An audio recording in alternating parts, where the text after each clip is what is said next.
So it's all to play for still. I think so. Do you want to bet against us?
Good evening and welcome to For the Love of Paul McGrath podcast.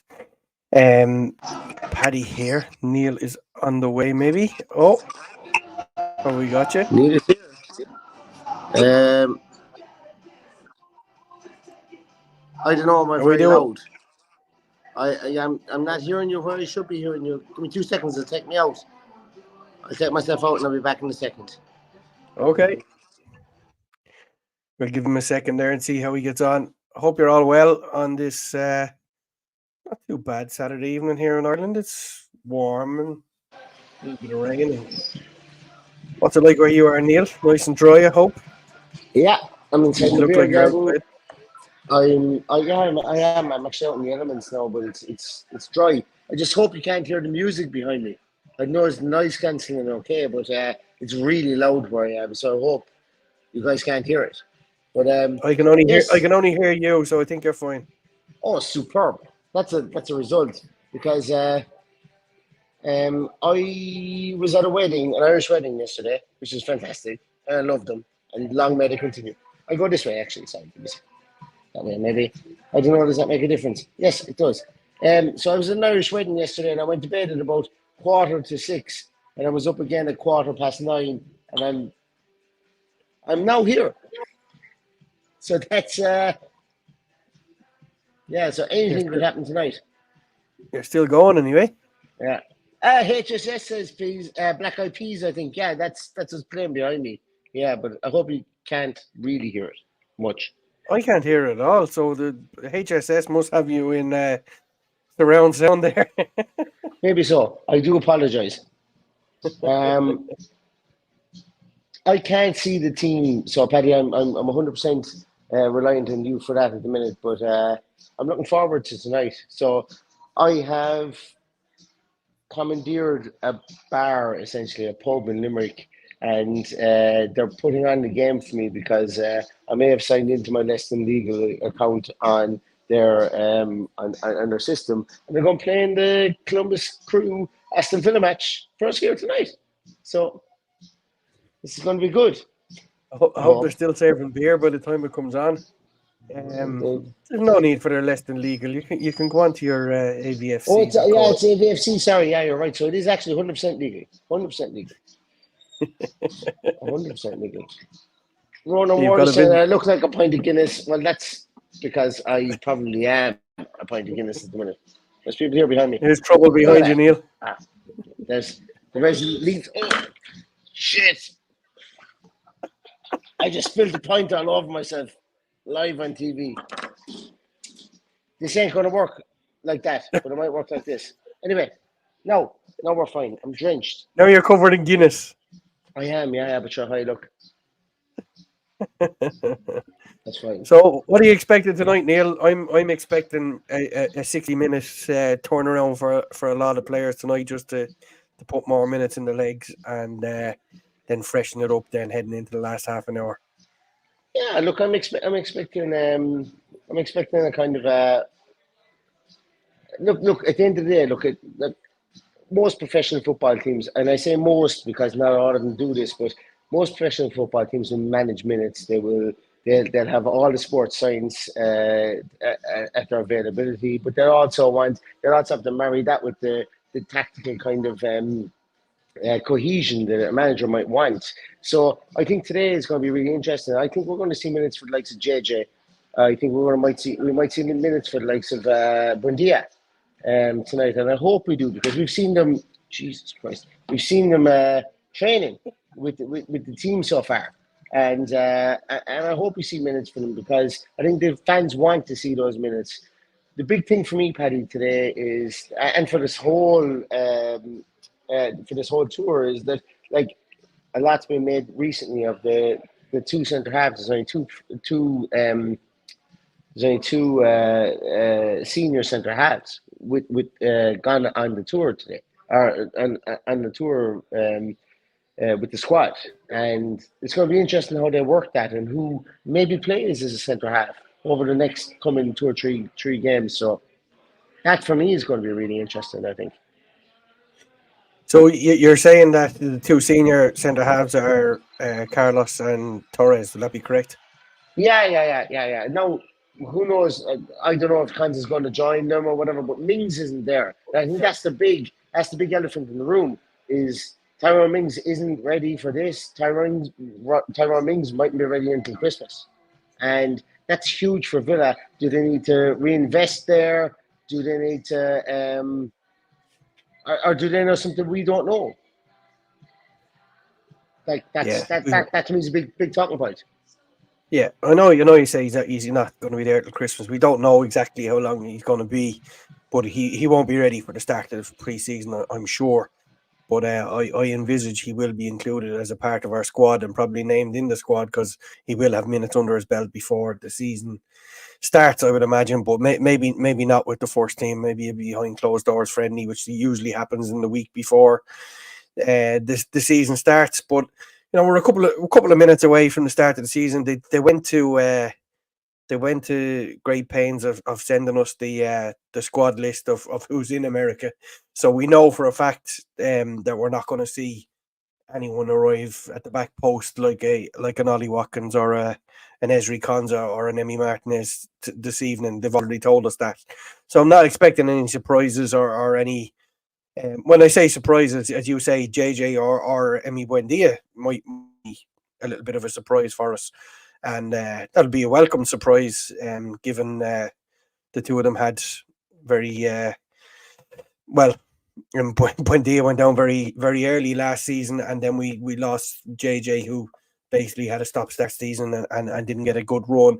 So I'm delighted to see he's going to get a full pre-season under his belt, as well as probably getting a few minutes. So I'm hoping he starts. I'd like to see where JJ is at. Emi Buendia, I would imagine probably the back end of the game, if he does feature tonight, that we give him 15-20 minutes and see where he's on the pitch. But we've seen him in the training clips scoring goals and lobbing goalkeepers. So he's obviously back on the grass and at full tilt at this stage. Yeah, and look, he was our player of the season in pre-season last year. Like, if that makes sense, he was the best player Villa had in pre-season last year. He was ripping it up, and it was like a death in the family when he went down on the eve of the season last year. But the team obviously rallied around the team and rallied around him, and we achieved the best finish we've ever finished in recent times. So he's going to be a brilliant addition. But yeah, as I say, like a lot of people I see there in the comments are talking about centre backs, and we buy centre half or what we do. But a lot has to be said of Josh Feeney. Came in at 16 years of age to the club. He had played senior football for Fleetwood at the time, and Unai has used him in pre-season. Lamar Brogard is there. There's players that will Sid Svinkles as well. The club thought enough for him to give him a contract after his ACL. So what happens at centre back position is exciting more so than insightful, because we know that there's more to come. We know Ezra Kans is going to be in there. We know Tyrone Mings is going to come back at some stage. We know we probably will sign someone. And a lot of people are talking about signing a right side at centre back. I'm on record for years and years and years of saying that whether he's right-footed or left-footed, it doesn't matter. Like Unai will play good centre halves if he needs to play good centre halves. Doesn't matter about whether the right side or the left side or the right-footed or left-footed. I think that ideally you do want the symmetry of having a right footer and left footer, but if they're just good defenders, they're going to be good defenders and they're going to play anyway. But you said about bolters, we won't see a bolter, we won't see people added to this tour. And that's the reason that we have that final tune-up game when we come back afterwards, for this. But that makes it all the more exciting because we get to see these players that we're not 100% sure of, and we get to see what they're made of against good opposition. And tonight, Columbus Crew are no mugs in the MLS. They're no mugs. Like, they've got good strikers. They're a team that has. I know them pretty well. Jimmy Haslam owns the club. He owns the Cleveland Browns as well. He's not the most, how would I put it? He's an interfering type of guy. He interferes with the NFL team that he has, and he's a hands-on type of owner. But he's an owner that will give the teams that he owns all of the resources they need. I mean, like, he will plow money, stupid money, in above cents to teams, and Columbus Crew have been been moderately successful based on that. So today is a good tune-up game for them, and it's going to be, it's going to be a good game. It's going to be a good game. They will be ahead of Villa today based on what they've done in pre-season and where Villa are, and it's Villa have been brilliant in the level of teams that they've attracted to be able to play pre-season games against this season, and that's what you need when you're in Champions League. Neil, you're after managing to speak there for 4 minutes, and at 1 minute to 12, that was my dream, that you'd speak for 4 minutes and give me a chance to type up the banner with the team sheet on it, because I can't share my screen. But for some reason, the Aston Villa media team have decided not to give us the team, and it's 3 minutes past 12. So we may just have to wait and see and guess what the team is going to be. Well, it's going to be Olsen in goals. It's going to be Olsen, I'd say, to start in goals. I'd say you're likely to see Cash right back, Powell and Carlos probably the two centre halves. I think it's going to be pretty. Luka Dean or Moreno maybe like these games as well. Look, much as they need to be tune-up games, they're also shop window games for players as well, specifically players that need to go on loan. So then when you look into midfield, like, I don't know, do we see Onana from the start? I'd be surprised if we did. It's not going to be a massive secret, I'd say, what the team will be, but like, we're going to see the players we want to see at some stage during this game, because it might be 2 11s, it might be it might be 60 minutes for one team, 30 minutes for another team. But like Unai last year, if I'm not mistaken, Paddy, he actually went pretty strong in these games as well.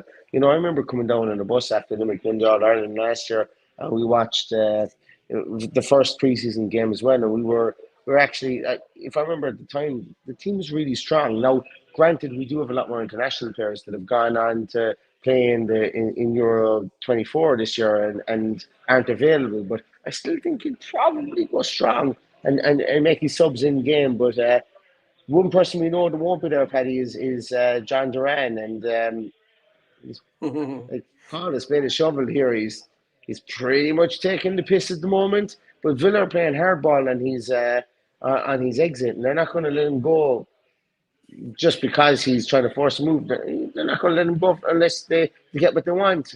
And I'd like to know what you think about that, Paddy, or whether maybe they should drop their price by a couple of million and just kind of get rid of that toxicity, if that's what it is. Well, my opinion of it is that we play absolute hardball, and if someone wants to try and force a move, basically put them back in their box and leave them where they are. We're a big club now, and we deserve a bit more respect. We gave that man his opportunity to come to the Premier League, and if that's how he's going to repay us, I'm all for letting him rot in the reserves if we don't get the amount of money we think we need to get from him. I know that PSR means that we need to offload him and sell him, but we won't be held to ransom. We're a big club, and we shouldn't be held to ransom by a spoiled child, and that's how he's acting at the moment. And I'm not one bit happy with his actions last night at whatever it was after 12 o'clock at night when he started those crossing his iron sign on his Instagram, and it's just a petulant spoiled child, just annoying everybody, which really isn't. It's a dick move, absolute dick move, and we need to be as strong as we possibly can in these negotiations and get as much money as we deserve for him, because we've brought him to the Premier League. We've given him everything, every opportunity, every match he started. He's been absolutely shite. He's been brilliant off the bench, but shite when he starts. So he didn't do his talking on the pitch. He shouldn't be doing his talking off the pitch, and we need to play hardball with West Ham and get the money that he's worth, or that we perceive that he's worth. And if West Ham aren't willing to pay it, tough shit. There will be others, I would imagine, that will come in for him. I think the biggest thing about that deal is I think Villa will do the deal, but Marine Boy mentions there as well. I got a message today that said that West Ham are a bit of a funny club, but West Ham withdrew Lewis Orford part of the deal, and they wanted to put more money on it. And Villa are mad about Orford apparently, and they really want him.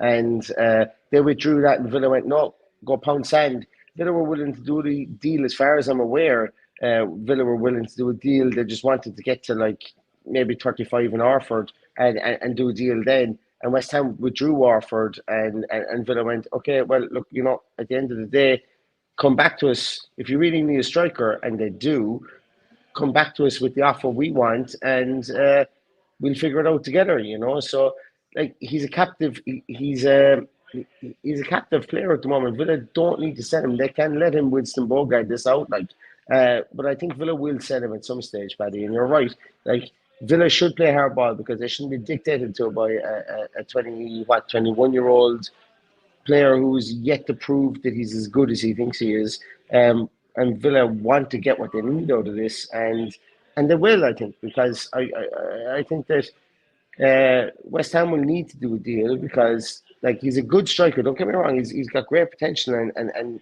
he could be a world beater. But he's like, who's to say he doesn't do this for West Ham in 2 years' time and decide he wants to play with Barcelona or play with Paris Saint-Germain or someone like that? So can't have someone dictating that. I think West Ham will come back with Orford in the deal, and I think Villa will get somewhere near what they want. And I just think this is posturing, really, to be honest with you. Is there any sign of a deal yet, or a team yet, Paddy, I literally just sent a tweet saying, "Hey, AVFC official, any chance of a team sheet, please?" And within a couple of seconds, the team sheet has landed. So he's got pull. Yeah, and he's got pull. That's that means.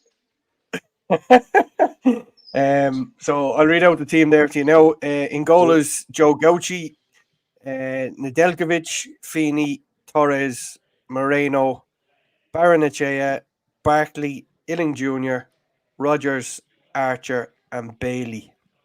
Archer and Bailey together, I love it. Now, Feeney's... here's an interesting thing for you. I'll read out the subs for you first, right? So Ziyech, Wright, Cash, Buendia, Dean, Philogene, Matson, Dobbin, Onana, Hayden, Dendonker, and Bogart. Anything jump out for you there? What jumps out to me there is that the new players will get minutes. Well, there's no Robin Olsen on the bench or on the pitch, which was a bit strange. Don't get too excited, Freddie. And Noel Connaughton, if you're watching this, Noel Connaughton, put down the champagne, because this doesn't mean that he's going to be sold. I think, look, at the end of the day, I actually like that. Look, talking about that is, I think when you think about from a Champions League position or from the homegrown player position and all that kind of jazz, Robin Ziyech, oh my God, Ali Ziyech fits that bill. I think we're going to see him named in squads to come, specifically in squad sheets or Champions League sheets or whatever like that. I think we're going to see him named in there. Ali Ziyech is a good goalkeeper. Like he was lauded in Poland this year when he went on loan as like a really good goalkeeper. like everybody talks about Sinisalo and his time at Exeter. Ziyech tore it up in Poland as well, and I think the club will name him as probably the third goalkeeper. So you'd have Martinez, Gauci, or maybe Martinez and Olsen, but it'd be Martinez, another, and Ziyech. I think because it ticks off a box as well from that point of view. So that stands out to me. I don't think he's going to get game time tonight. But it also what stands out to me as well there is that the club believes in Joe Gauci. I've liked what I've seen from Joe Gauci, other than the fact that he looks like he's about 16 years of age, because he's really young, youthful. Like he's got a really young face. Whenever I see him walk in off the team bus, he looks really young, and you're like going, "Which young fella is this? Oh, that's Gauci." But like he can play the ball with his feet. He's not daunted by that. I'd like to see him facing down a couple of more one-on-ones, a couple of shots on target and stuff like that. Maybe he gets that tonight or whatever. But I like the club bought him one recently, and I think that he's somebody that the club obviously believe in, because they didn't just buy him for the sake of it. They bought him for a reason, and a lot of we've overlooked him, and I think a lot of fans overlook him as well.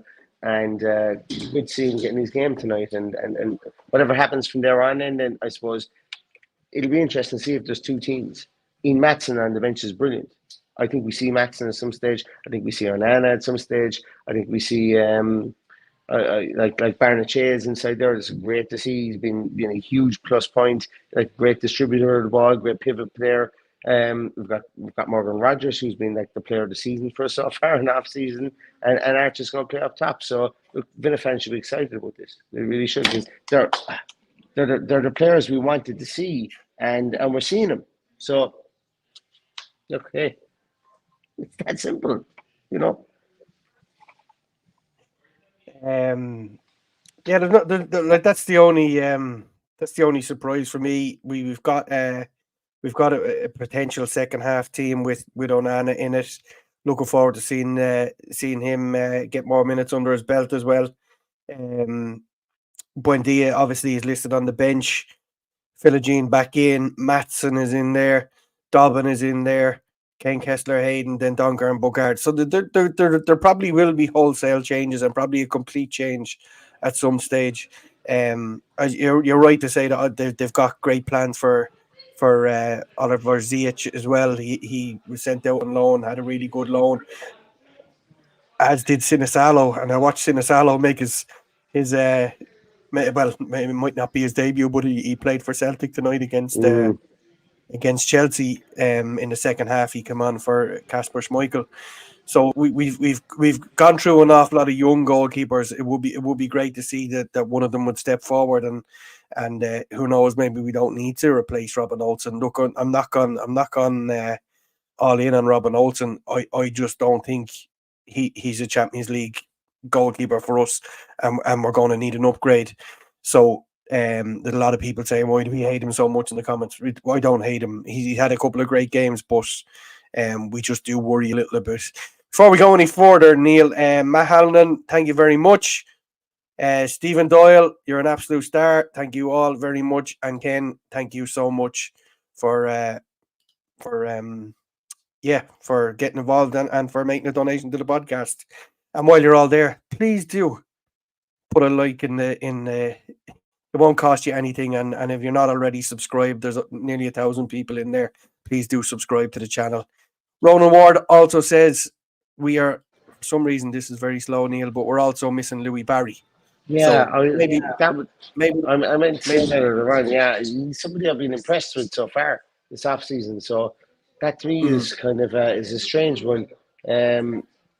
I've liked him, like all the potential in the world. I think he's been really fucking busy, and sometimes busy doesn't mean productive, and busy doesn't mean efficient or whatever on the field. Now he scored a goal or whatever, but he's looked hungry for the game. So I'd like to ask questions about where he is. Yeah, I definitely would too.